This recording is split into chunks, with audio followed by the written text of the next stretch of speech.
Welcome, my dear friends.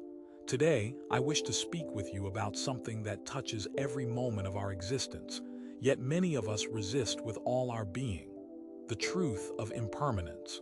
Have you ever noticed how we spend so much of our lives trying to hold things in place? We cling to relationships that have served their purpose. We cling to jobs that no longer fulfill us. We cling to identities we outgrew long ago. We build walls around our hearts, not to keep danger out, but to keep change out. In the mountains where I grew up, there was an old gardener named Chen. He tended to the most beautiful garden in the valley, with flowers that bloomed in perfect harmony. But Chen had a secret fear. He feared the coming of autumn. Every year, as summer ended, Chen would work tirelessly to preserve his garden.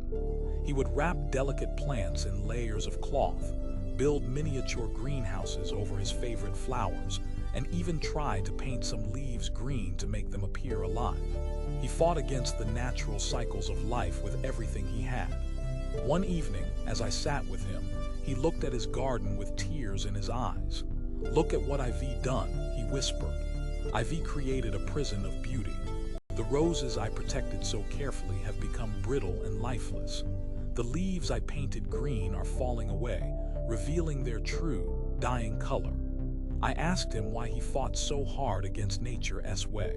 "Because I love this garden," he said. "I don't want it to end." "But does a garden ever truly end?" I asked. "Doesn't it simply transform? The fallen leaves become soil for new growth. The dying plants return to the earth that gave them life. Nothing is ever truly lost." Chen was silent for a long time. That winter, something shifted within him.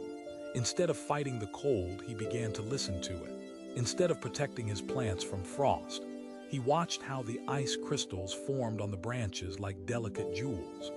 Instead of mourning the absence of flowers, he learned to appreciate the stark beauty of bare branches reaching toward the sky.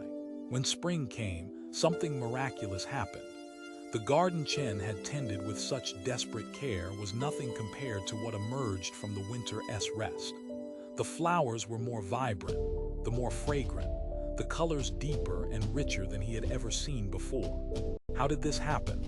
Chen asked, his voice filled with wonder. "Because you finally stopped fighting," I said. "You allowed nature to do its work. You understood that endings are not failures but necessary beginnings. That change is not loss but transformation." My friends, this is the wisdom of impermanence. Nothing in this world is permanent. Not our youth, not our achievements, not our pains, not our joys. Everything is in constant motion, like a river that never stays the same in 2 consecutive moments. We suffer when we try to hold onto what cannot be held. We build our happiness on foundations of sand, expecting them to remain solid when the tides of change inevitably come. But what if we learn to dance with impermanence instead of resisting it? What if we saw every ending as a doorway to something new? What if we trusted that the universe has a rhythm, a wisdom far greater than our own limited understanding? When we accept impermanence, we find a strange kind of freedom. We stop clinging to outcomes and start appreciating the journey. We stop fearing change and start seeing it as the very essence of life. Think about your own life.